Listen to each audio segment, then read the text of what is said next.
I think it has to start from experience. All religions do, as you say. I mean, Buddhism too. I mean, the Buddha didn't get to where he was by doing a PhD at a university.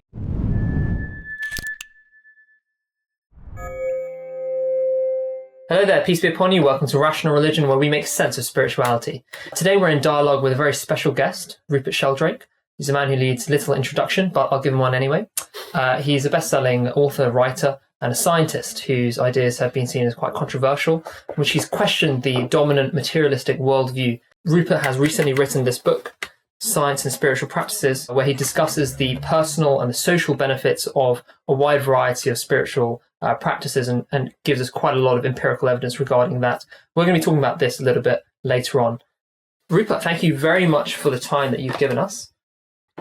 We wanted to begin by discussing a little bit about yourself in the past. From reading your book, it seems like you started out as quite a skeptical young man in Cambridge, and later your views evolved. Could you walk us through that? What happened there? Well, I was raised in a conventional Christian family at a Christian school.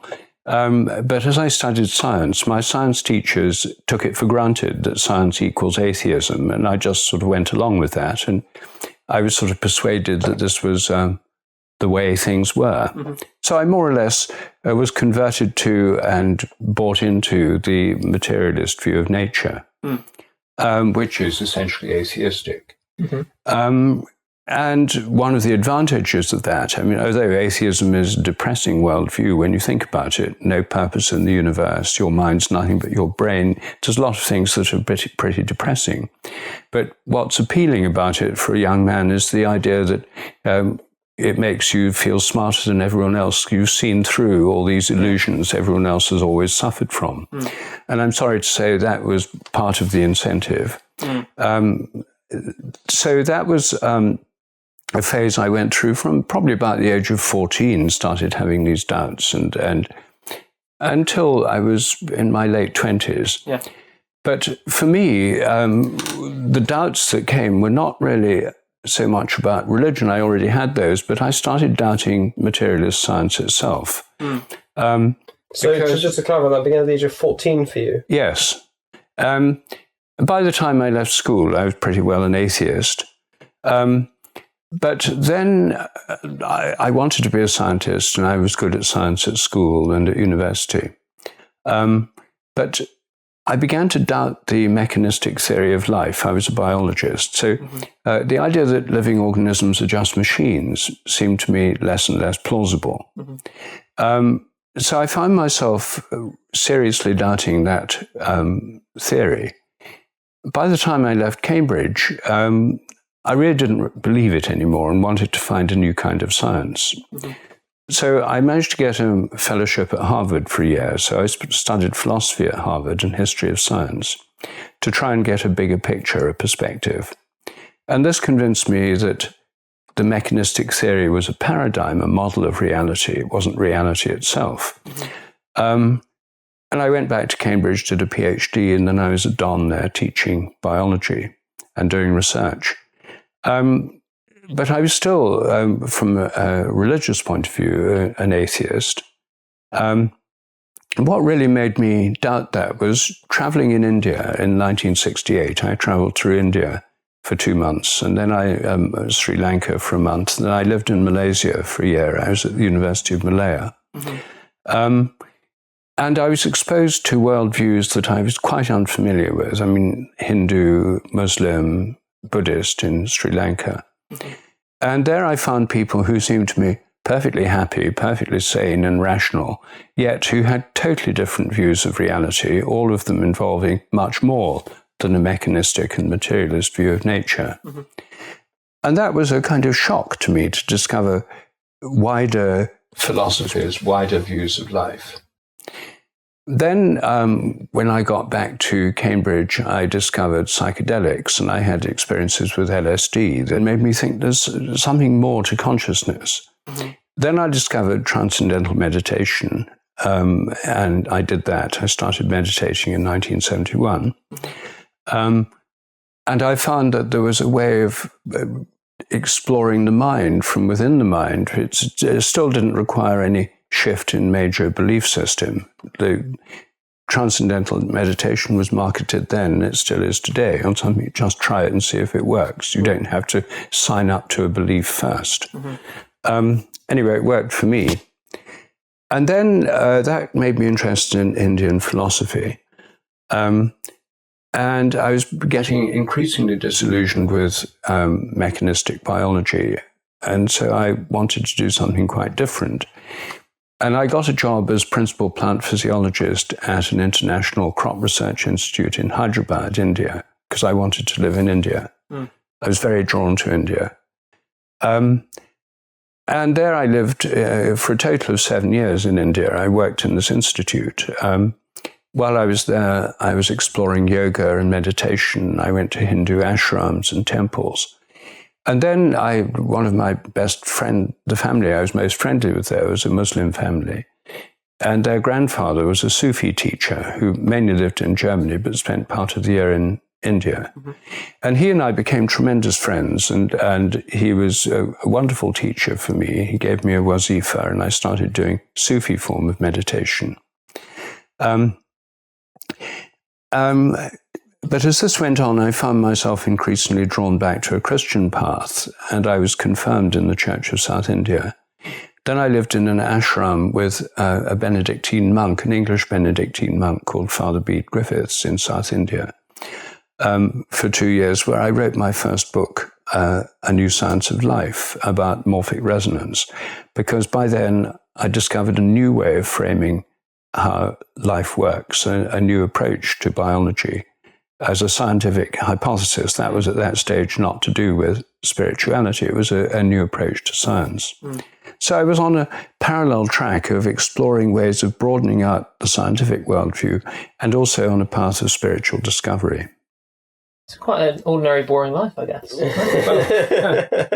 Well, it was a long journey, but and then, of course, it continues right up to now. But that was the basis of what really changed me from being an atheistic materialist to being neither a materialist nor an atheist. So in a way, it was actual direct experience of different spiritual practices, which is what your book ultimately is about. Yes, and what changed me was not people arguing about belief, and because most Christians argued about the validity of the Bible, but in order to treat the Bible as valid, you had to believe in God first, and you couldn't really prove God from the Bible because you wouldn't believe that was a guide towards ultimate reality, and you had to believe that already. In a way, what you're saying makes, from our perspective as Ahmadi Muslims, is something that it reminds me of what you just said, of something that the founder of our community, Mirza Ghulam Ahmad, he wrote in his very epoch-making book, Brahin Ahmadiyya, which means the arguments of Ahmad,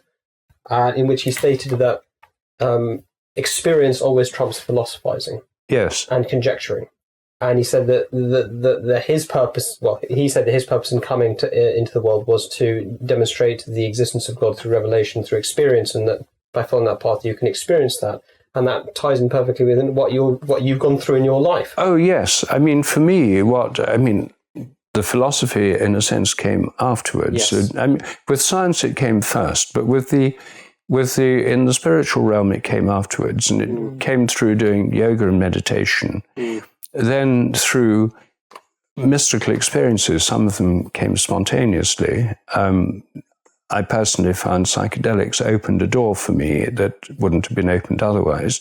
Not recommending it for everyone, but for some people who are hardcore materialists, it's often the only thing that can blast them out of it. So that was definitely part of it. And then the experience of being in India, and I went on Hindu and Christian pilgrimages in India, and I found that the idea of going on a sacred journey, a wonderful practice. And when I came back to England, I rediscovered Christian pilgrimages, which is what I do now. I'm a patron of the British Pilgrimage Trust, which is reopening the ancient pilgrimage routes in Britain on foot. And then I came to see the power of chanting and rituals, and chanting both through chanting in Hindu temples, through, of course, Christian chanting in church. And I used to go to a Sufi shrine in Hyderabad where they had ghazals on Thursday evenings and qawwali. And so the power of that qawwali chanting was, for me, extremely moving. And it showed how chanting, it was going further than music had done for me before, because it was a kind of sacred chant that was very powerful. So chanting, music, meditation, mystical experiences, pilgrimage, and then I started praying, and then prayer. These were some of the practices that really changed my view. Yeah. And in a way, this book, Science and Spiritual Practices, is based on the fact that for me, starting from a secular materialist position, it was the practices which really led me into a deeper understanding.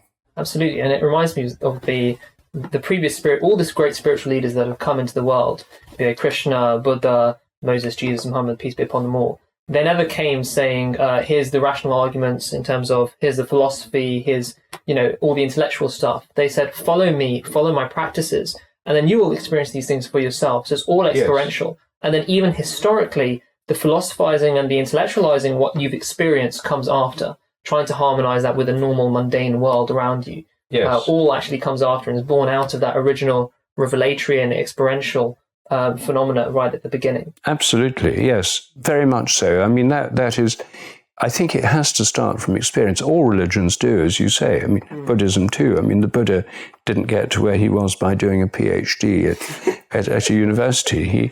He spent years meditating as an ascetic and a yogi, and praying, and then meditating under a tree, and was enlightened sitting under a tree. I mean, it was nothing to do with book learning. And the interesting thing is that the followers of these people all claim to be extremely happy, and you can look at their lives and the sacrifices they made for the cause which they believed in, testifies to the fact that they found great pleasure in it, which means that as someone, even a hedonist, if you will, coming into the world thinking, well, where can I be most fulfilled?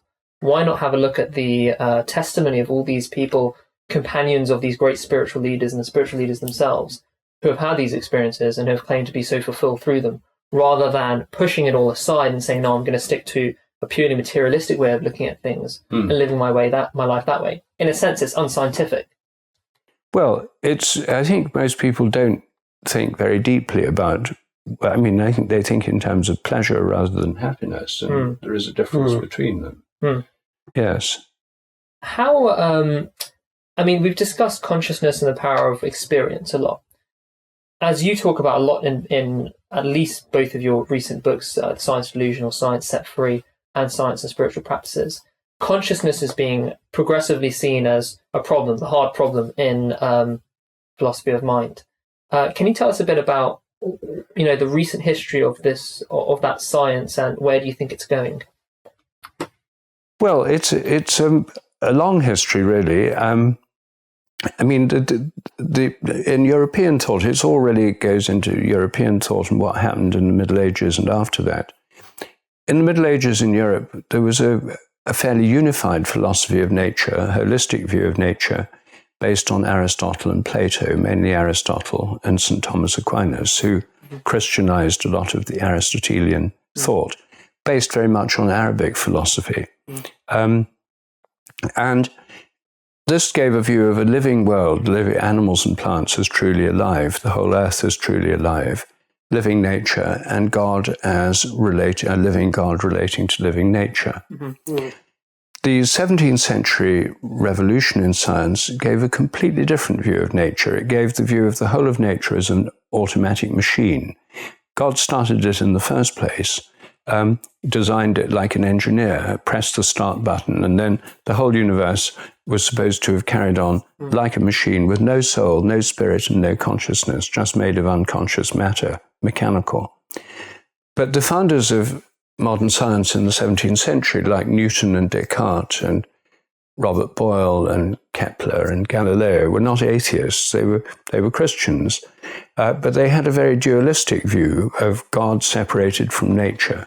So there were two realms: nature made of unconscious matter, and the world of spirit, which was not material, not in space and time, and contained three elements: God, angels, and spirits, and human minds. Mm-hmm. And human minds were the only thing in the physical, natural world which were not mechanical, material, and unconscious. Yeah. So this, as you know, is usually called Cartesian dualism after Descartes. And that led to a sort of reasonable mode of coexistence between science and religion. People could go on being scientists and talking about mechanical nature.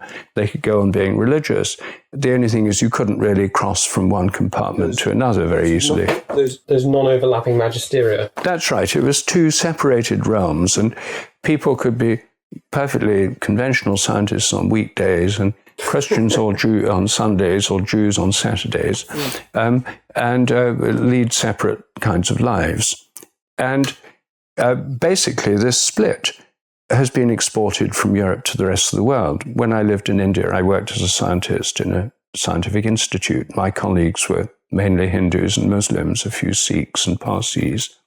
But basically, they'd learned the rules of the game. When you're at work, you don't challenge the mechanistic view of nature. You just go along with it. Conventional scientists, as soon as they left work, they became pretty conventional Muslims or Hindus or Sikhs or whatever. And they lived in two worlds, two compartments. Well, anyway, in the 19th century in Europe, an increasing number of people said, we don't want two realities, we just want one. One is more true than two.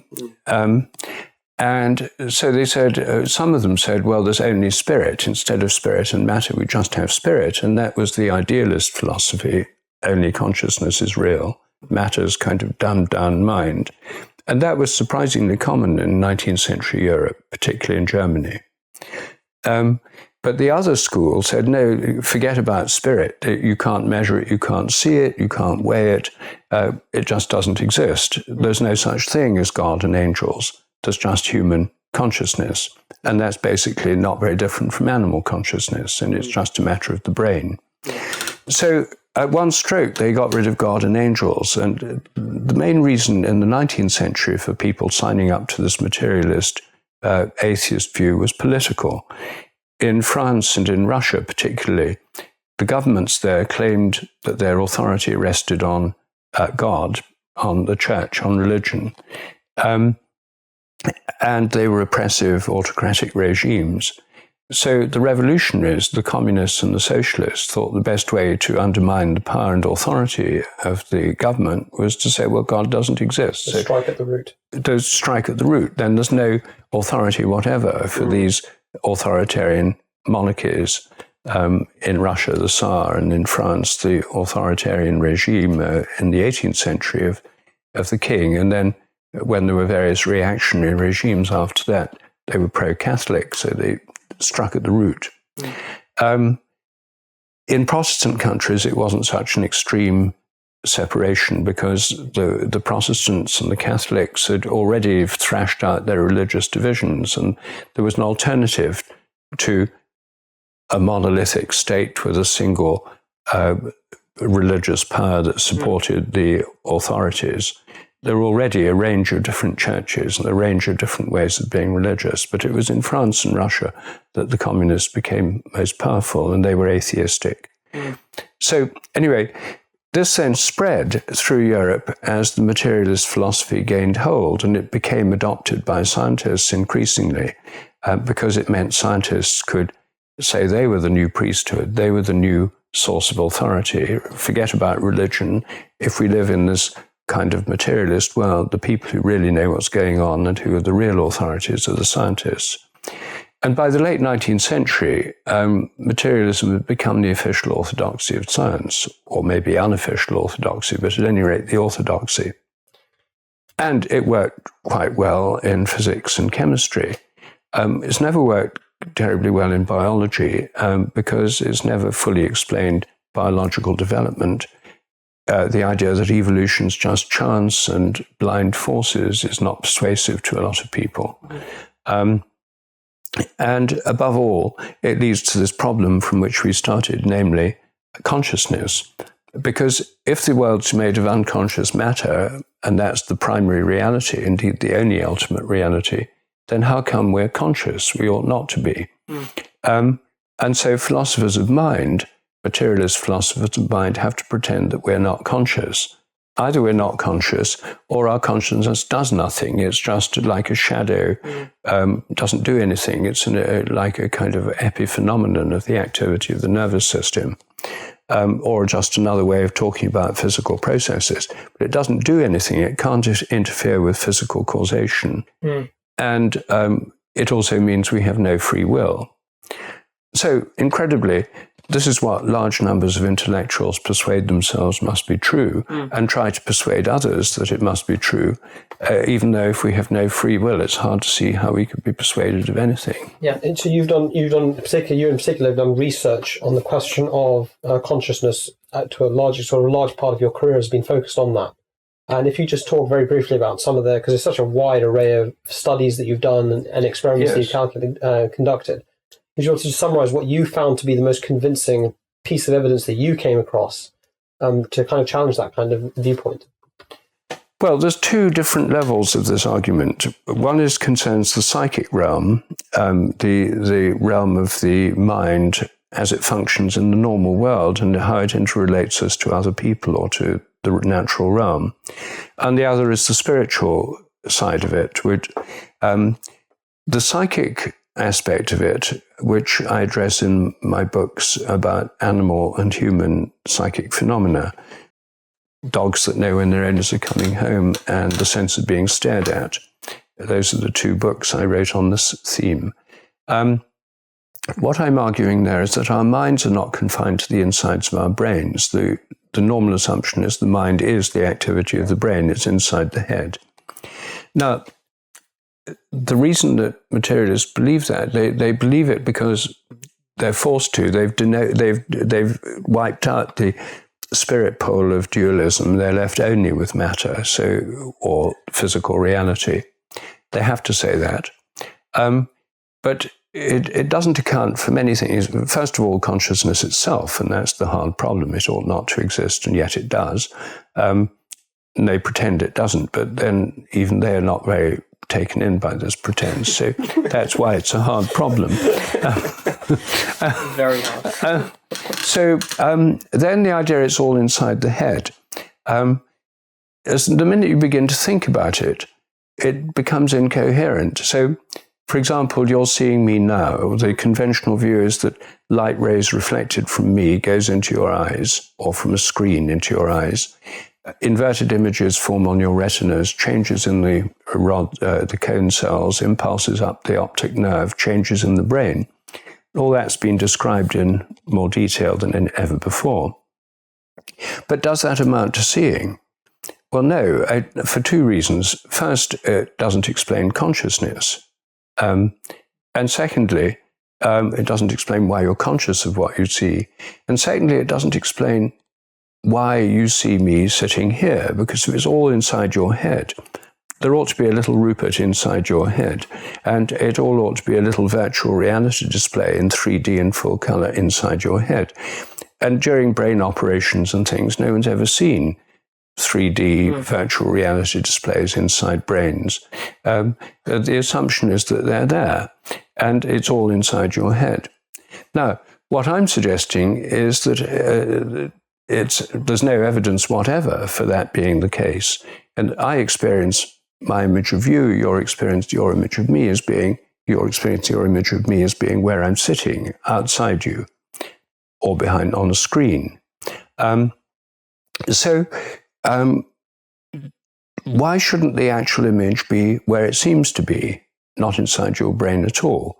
So the idea that light comes in, changes happen in the brain, and images are projected out is a very old view of vision. It's found in many of the Arabic philosophers. It's in Plato, it's in Euclid, and it's found all over the world, and it's found in children in our own society until the age of about 10. They automatically assume that vision involves projecting out images to where things are. Occasionally you project them to where they're not. Well, that's a hallucination or an illusion, but generally speaking, they're projected to the right place.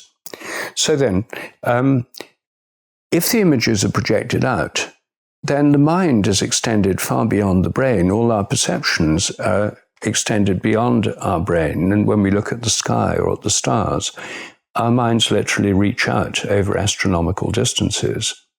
So what I'm suggesting is all these images are in the mind but not inside the brain, that our minds are extended in every act of perception beyond the brain, that the mind is a system of fields, just like the fields of your mobile phone stretch out beyond the physical boundary of the phone, and just as the fields of a magnet stretch out beyond the iron magnet, and just as the gravitational field of the Earth stretches out far beyond the Earth, keeping the moon in its orbit.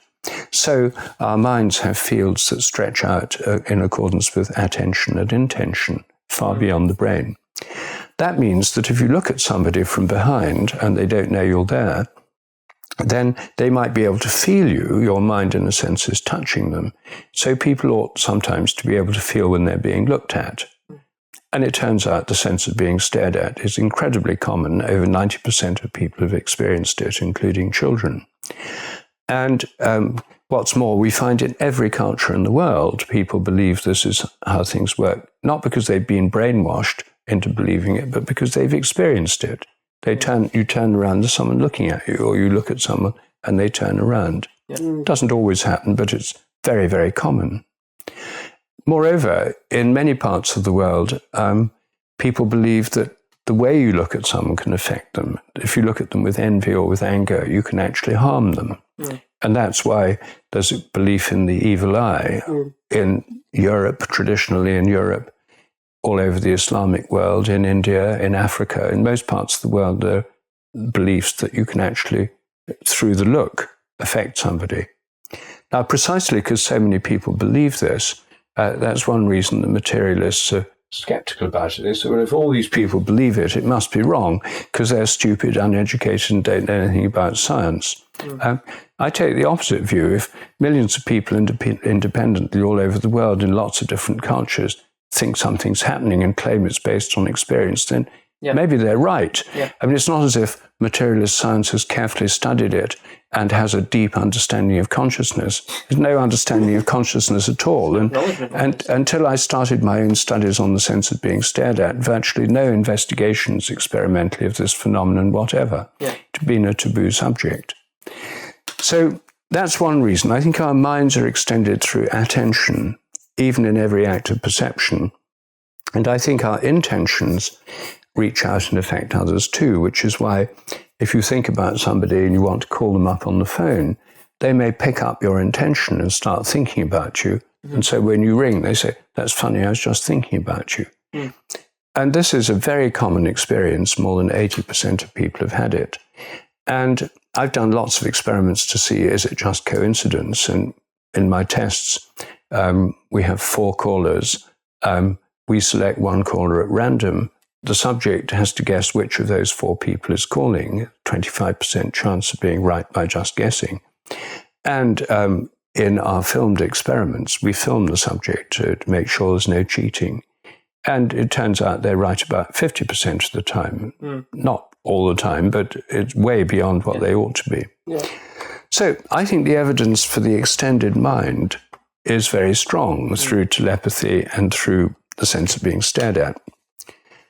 Now, I think the evidence for our minds being able to contact forms of consciousness greater than our own comes through direct experience, and it comes through meditation, through prayer, through mystical experience, through near-death experiences, through altered states of consciousness. There are many ways in which people feel that they've contacted a form of consciousness greater than their own.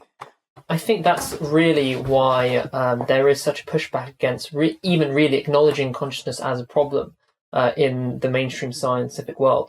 Because once you open the door to that, once you say, okay, maybe consciousness can exist independently somewhat of matter, then it opens the door, well, maybe there's some kind of consciousness out there that's entirely non-material, transcendental. And then it's, well, it kind of makes sense that such a consciousness could contact our consciousnesses. So I think in my reading of things, atheism, the desire for atheism, underpins a lot of the championing of materialism. Would you agree with that? Yes, I think so.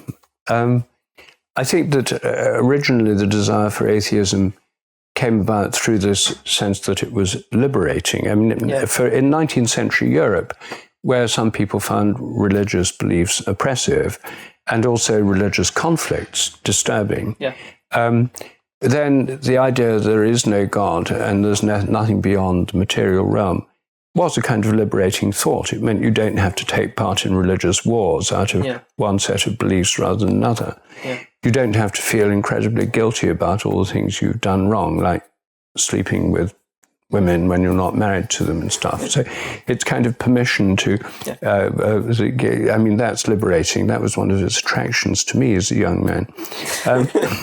Awfully honest. So it's funny, there's a verse in the Quran that reminded me of, which is, to every people have we made their evil doing seem fair to them. yes. And that perfectly summarizes what you're talking about, which is that it's a license, and it opens up a door of possibilities of desires that you would otherwise be so prohibited for. Exactly. So that's one of the appeals. So there are a variety of reasons that it's appealing. I mean, the problem with that, of course, is that it may be a profoundly false view, and to live life in a way that's profoundly false is a recipe for unhappiness, because it leads to a sense of separation, detachment, disconnection. Yeah. So I think that the main reason for thinking there are forms of consciousness greater than our own is that one can experience them. Yes, absolutely. And then the materialists would say, well, that's nothing but changes inside your brain. There's been a release of dopamine when you're meditating that makes you feel good, and it's just an internal feel-good thing. Yeah. The thing is, though, that the more you do have these experiences, the less plausible that becomes. Absolutely. It's a repeatable phenomenon almost. Exactly. And the materialist view isn't based on experience, it's based on a theory or an ideology. And it's based on one which just doesn't have a theory of consciousness. So it's not as if they're the authorities on consciousness. They're not. That's why consciousness, the very existence, is a problem. And 20th century psychology tried to pretend that consciousness didn't exist in the school of behaviorism. So they said, all we can do is study objective behavior. We're not bothered with subjective feelings. They're unscientific. And so there was this extremely limited view in 20th century behaviorism. Yeah. Now, in the 21st century, things have got more sophisticated and interesting in the academic world because of the growth of consciousness studies. Before, they just ignored anything that didn't fit in. Now, there's a serious attempt to study meditation, which is now widely practiced by millions of people, many of whom are not religious. Psychedelic experiences, there's a big resurgence of psychedelic research. Altered states of consciousness through spontaneous mystical experiences. Meditative experiences, the near-death experiences which occur to people spontaneously. Yeah. And in the modern world, those have become quite an important part of this, because far more people nearly die than used to before. It's a phenomenon of the modern world, really. I mean, there have always been people who nearly died and had near-death experiences of going into the light and feeling they'd died and been born again.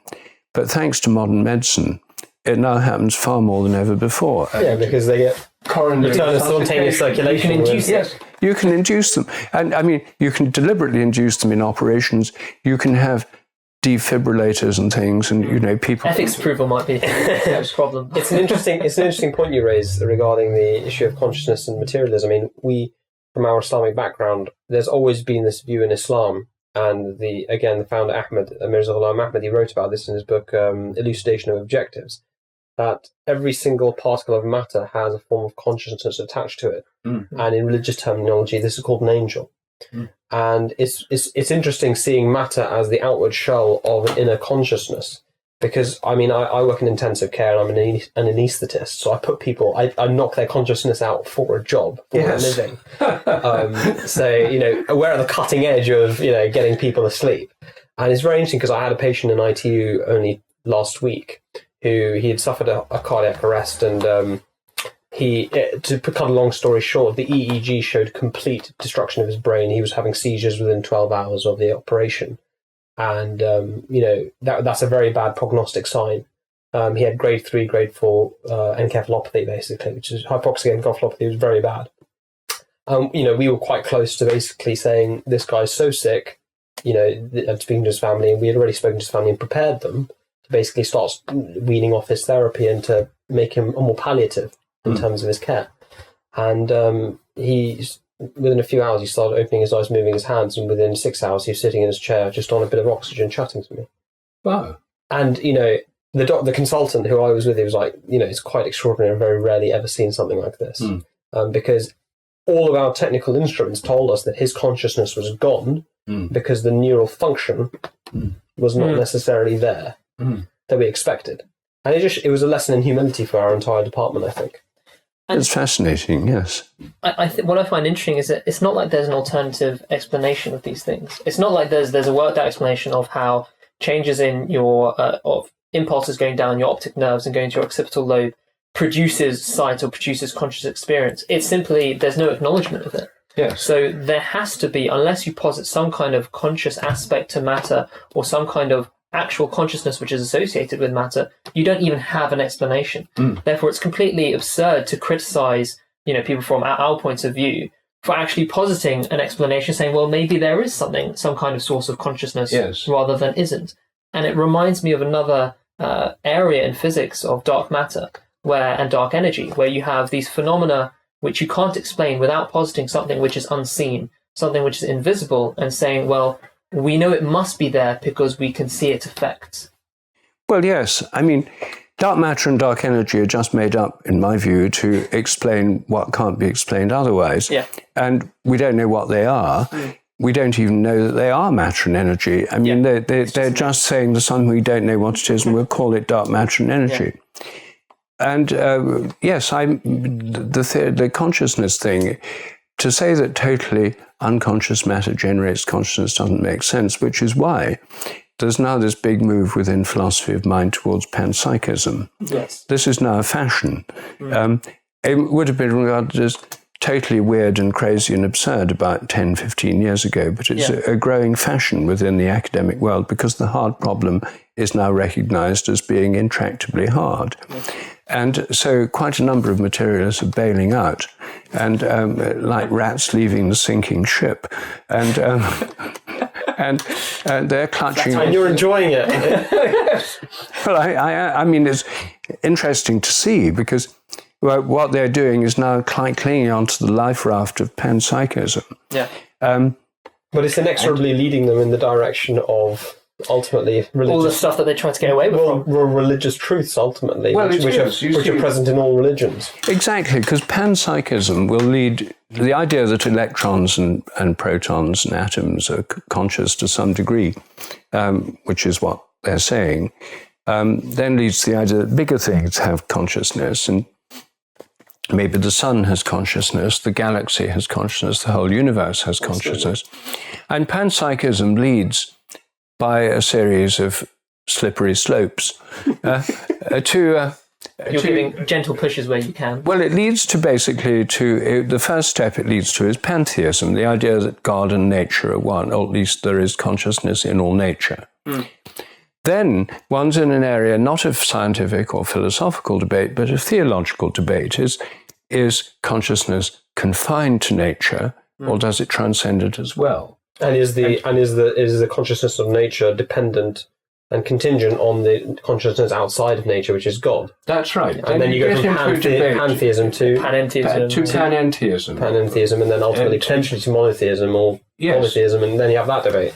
Then you're in a completely different area of debate, one which is quite familiar from many centuries of debate about pantheism and theism and panentheism and so on. And we're in a different realm of debate then. Yeah.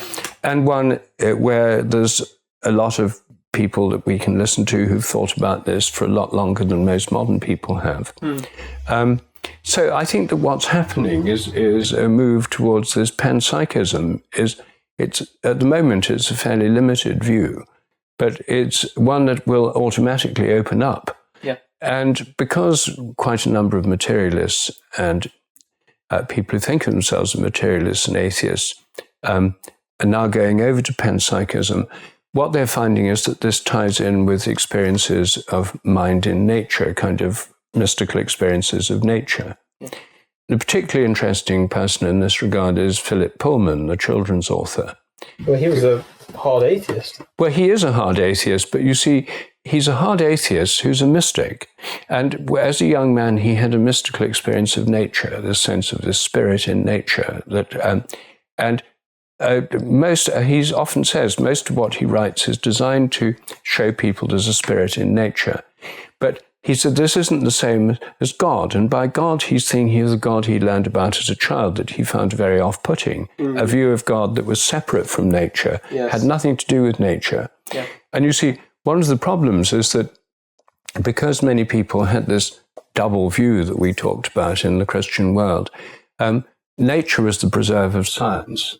And if you had a mystical experience of nature, then that was a bit very mysterious. I mean, how aberration. It was a kind of aberration, but a private thing, poetic. And God was outside nature.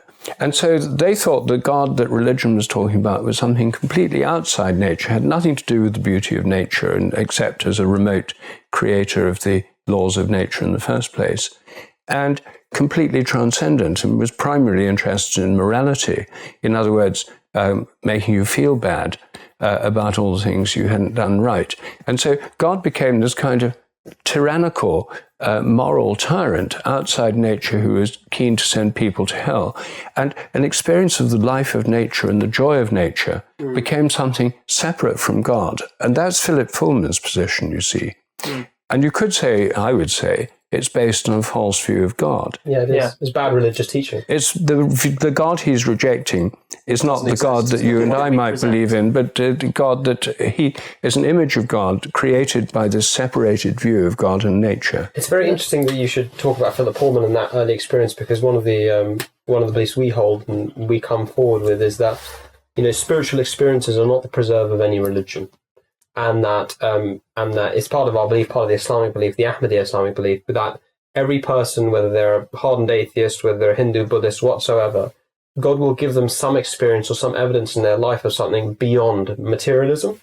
And the purpose of that is to show them that there's a door open and to give them the opportunity to walk through it. So the founder of our community, Mirza Ghulam Ahmad, he wrote that if God was not to do this for every person individually, then they would have an argument against God on the afterlife. And they would say, well, how could I possibly have known when you gave me no experiential moment? Yeah. And that leads us nicely on to our final point in the last 5-10 minutes regarding, religions in general. And they're, from the Islamic perspective, we believe that all religions ultimately are true in their origin. And they all came from a true source who was a prophet of God, who was somebody who had advanced in their love of God to such a point that God revealed himself to them to guide the rest of mankind. What do you see for that continuation of religious history in the modern day? Because at the end of the day, people talk about religions as if it's a static phenomenon in the past, as if they're fossils, and as if religion is not a living, breathing thing. From the Ahmadiyya perspective, because we believe that a reformer has come, a prophet for this age, a messiah for this age has come to show people that again.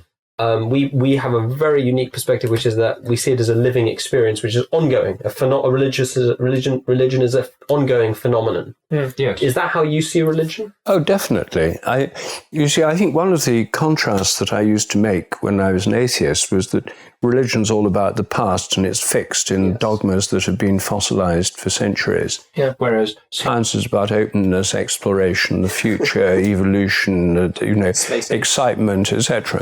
But this is a very, very false view of religion. If we look at in the Judeo-Christian tradition, the view of God in the Old Testament is, from a Christian perspective, an undeveloped view of God. It's an evolving view of God. God starts off in the Old Testament as a tribal God. It's sometimes called henotheism. God is the God of a particular people, supporting them in their squabbles and battles with other people. He's on their side because he's their God and other people have their God. So a limited view of God. And some of the prophets in the Old Testament, like Isaiah, generally have a much greater view of God. God becomes a universal God that is a God of all peoples. And then, Jesus himself was brought up in the Jewish tradition and thought of himself as teaching primarily Jewish people. But again, he was proclaimed in the Nunc Dimittis when he was a baby presented in the temple the song of Simeon. He says he's a light to lighten the Gentiles. So the idea is that a Jewish prophet could enlighten all humanity was built in to the New Testament. Then there was a conflict in the early church. St. Paul said, no, this is a message for everybody. Yeah. Some of the other disciples of Jesus said, no, it's just for Jews. And this was a very big conflict in the early church. And then it opened up thanks to St. Paul. But at this stage in the early church, they didn't have a written book. Unlike Islam, which starts with a book, the New Testament didn't exist for the first 2 or 3 generations of Christians. It was compiled later out of remembrances of Jesus that were written down, traditions. And then someone had to decide which books go into the Bible and which don't. And that was an evolutionary process. And the story within the New Testament is that when Jesus died, he said, I'll send the Holy Spirit to guide you. And the Holy Spirit comes at the festival of Pentecost, which is God's spirit of guidance, which guides people in the early church. And the mainstream Christian view is that the whole church has developed under God's guidance ever since then. There have been many errors, there have been terrible abuses and corruptions, but basically there's an ongoing guidance and therefore an ongoing evolution and development of Christian understanding and faith. And the same view, I would say, would apply in all religious contexts. I mean, Hinduism today, for example, has been shaped by many different influences over the years, including Buddhism, which grew out of Hinduism and then acted back on it. Yeah. Then Sri Aurobindo and Swami Vivekananda were very influenced by Western philosophy. Aurobindo was educated at King's College, Cambridge, and read Henri Bergson on evolution and produced a kind of evolutionary view of Hinduism. And as you say, in your tradition, there's a kind of evolutionary take on the Islamic tradition. And I think that the situation we're in today, where all traditions are now coming up against each other, meeting each other. I mean, in Britain today, we have people from every religious tradition in the world.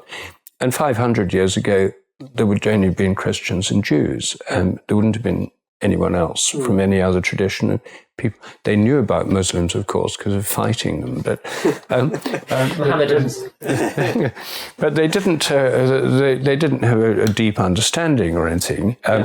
But knew very little about Hinduism and Buddhism and shamanism and Native American religions and all that kind of thing. Yeah.